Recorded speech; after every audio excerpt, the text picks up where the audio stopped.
নমস্কার বন্ধুরা, রূপা simple and daily লাইফে আপনাদের সবাইকে অনেক অনেক স্বাগত। প্রতিদিনের মতো আজও চলে এসেছি একটা সহজ লোভনীয় রেসিপির সাথে।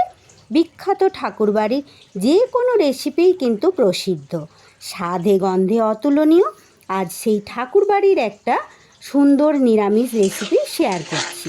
খুবই লোভনীয় আর একদম সহজ একটি রেসিপি। সম্পূর্ণ রেসিপিটা দেখার অনুরোধ রাখছি। আপনারা সবাই এই রেসিপি তৈরি করলেও ঠাকুরবাড়ির রেসিপি তো একটু হলেও অন্য মাত্রা আনবেই, তাই সঙ্গে থেকে দেখে নিন। আশা করছি আপনাদের প্রত্যেকের ভালো লাগবে, আর ভালো লাগলে ভিডিওর শেষে একটা কমেন্টের মাধ্যমে জানিয়ে যেতে ভুলবেন না। তাহলে চলুন শুরু করি আজকের রেসিপি। এখানে আমি বেশ মাঝারি একটু বড় সাইজেরই দুটো আলুকে এইভাবে লম্বা লম্বা করে একটু মোটা ভাব রেখে কেটে ধুয়ে পরিষ্কার করে নিয়েছি।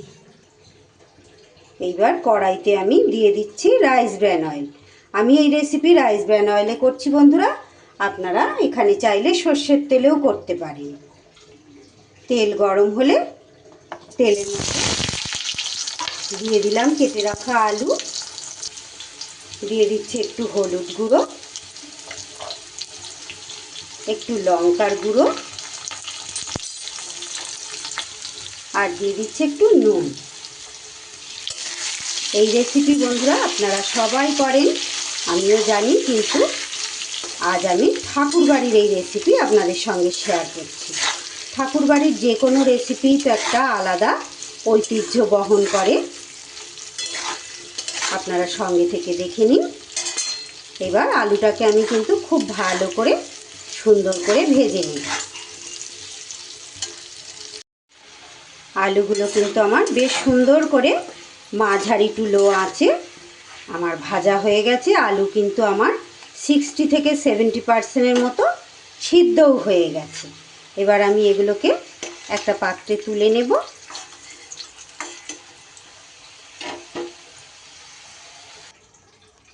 এবার এই তেলের মধ্যেই আমি আরও একটু তেল দিয়ে দিলাম। এখানে আমি বেশ কয়েকটা পাঁপড় নিয়ে নিয়েছি বন্ধুরা। আমার এগুলো মাঝারি সাইজের পাঁপড় আছে, আমি দু টুকরো করে কেটে নিয়েছি। আপনারা এর চেয়ে বড় সাইজের দিলে তাহলে 4 টুকরো করে নেবেন, আর ছোট দিলে গোটা গোটা নেবেন। পাঁপড়গুলো এবার আমি এক এক করে ভেজে তুলে নিই।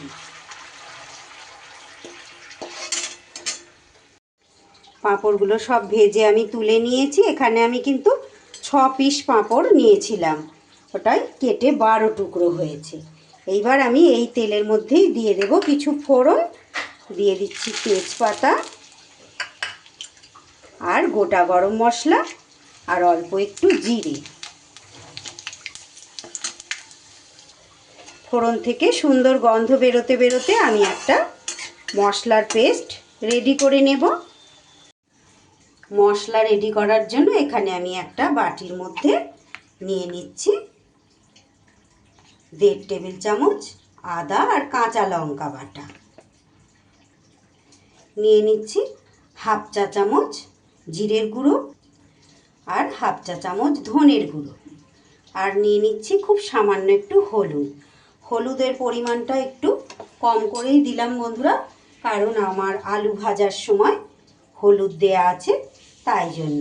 এবার একটু জল দিয়ে এই মশলাটাকে একটু ভালো করে মিশিয়ে নিচ্ছি।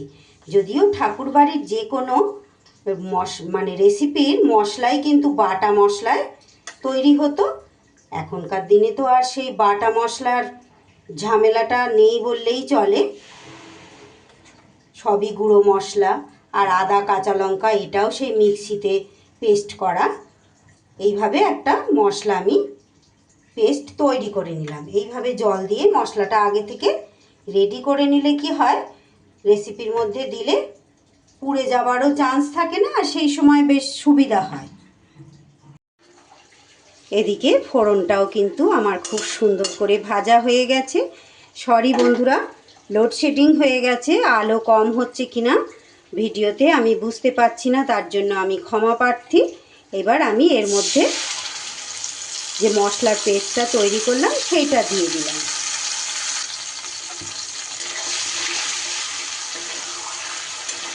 মশলা খুব সুন্দর করে কষিয়ে নিতে হবে। এবার এর মধ্যে দিয়ে দিচ্ছি আমি একটু নুন। আলু ভাজার সময় একটু নুন দিয়েছি, তাই নুনটা একটু বুঝেই দিতে হবে। নিরামিষ পদের এই রেসিপি কিন্তু দুর্দান্ত লাগে বন্ধুরা খেতে। আর ঠাকুরবাড়ির যে কোনো রেসিপিই তো আপনারা জানেন স্বাদে গন্ধে আলাদা রকম মাত্রা আনে। এইবার এর মধ্যে দিয়ে দিচ্ছি আমি একটা ডুমো করে কেটে রাখা টমেটো। যতক্ষণ পর্যন্ত টমেটোর কাঁচা গন্ধ না যাচ্ছে আর টমেটোটাও খুব ভালো করে মশলার সাথে মিশে যাচ্ছে, ততক্ষণ পর্যন্ত কিন্তু আমি মশলাটা খুব ভালো করে কষিয়ে নেব। প্রায় 4 থেকে 5 মিনিট আমি খুব ভালো করে মশলা কষিয়ে নিয়েছি। এইবার আমি এর মধ্যে ভেজে রাখা আলুগুলো দিয়ে দিলাম। আলু দিয়ে খুব ভালো করে মশলার সাথে আবারও কষিয়ে নেব। আলু কিন্তু আমার অনেকটাই ভাজার সময় সিদ্ধ হয়ে আছে।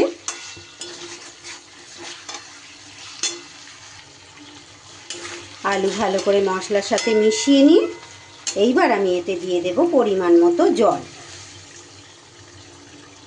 আমি এখানে নর্মাল টেম্পারেচারের জলই ব্যবহার করলাম বন্ধুরা, আপনারা চাইলে এখানে গরম জল ব্যবহার করতে পারেন। একটু জলের পরিমাণটা বেশি দিতে হবে, আলুগুলো সিদ্ধ হবে, সেই সাথে কিন্তু ভাজা পাঁপড়ে অনেকটাই গ্রেভি ঝোল টেনে নেবে। ঢাকা চাপা দিয়ে আমি 2 মিনিট সিদ্ধ করে নেব। এইবার যেহেতু নিরামিষ রেসিপি, স্বাদ ব্যালেন্সের জন্য খুব সামান্য 2-4টে চিনির দানা দিয়ে দিলাম। দিয়ে দিচ্ছি সামান্য একটু ঘি, স্বাদটাকে আরও বাড়িয়ে তোলার জন্য। দিয়ে দেব একটু লেবুর রস, অর্ধেকটা পাতি লেবু, ছোট লেবু একটা নিয়েছি।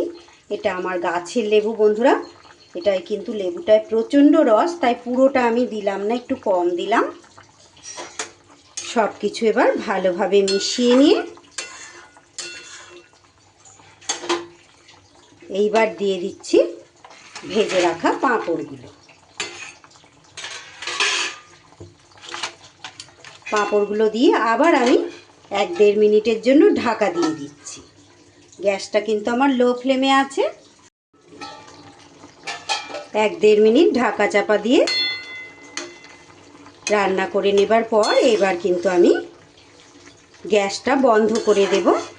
লেবুর রসটা দেওয়ার জন্য বন্ধুরা একটা দারুণ সুন্দর টকটক স্বাদ তো আনবে, টক ঝাল মিষ্টি স্বাদ, আর সেই সাথে কিন্তু দারুণ সুন্দর একটা ফ্লেভারও আসবে। এবার গ্যাস বন্ধ করে দিয়ে আমি 5 মিনিটের জন্য রেস্টে রেখে দেব। এইবার গরম গরম ভাত বা রুটির সাথে পরিবেশন করে দিন। আমার আজকের রেসিপি কেমন লাগলো বন্ধুরা অবশ্যই একটা কমেন্টের মাধ্যমে জানিয়ে যাবেন। যদি ভালো লাগে একটা লাইক আর একটা শেয়ার করে দেবেন। আর যারা এখনও আমার চ্যানেলটি সাবস্ক্রাইব করেননি প্লিজ সাবস্ক্রাইব করে আমার পাশে থাকবেন। আমার আজকের রেসিপি এখানেই শেষ করছি, আবার ফিরে আসছি নতুন কোনো রেসিপির সাথে। ততক্ষণ আপনারা সবাই খুব ভালো থাকবেন, সুস্থ থাকবেন। ভিডিওটা সম্পূর্ণ দেখার জন্য অসংখ্য অসংখ্য ধন্যবাদ।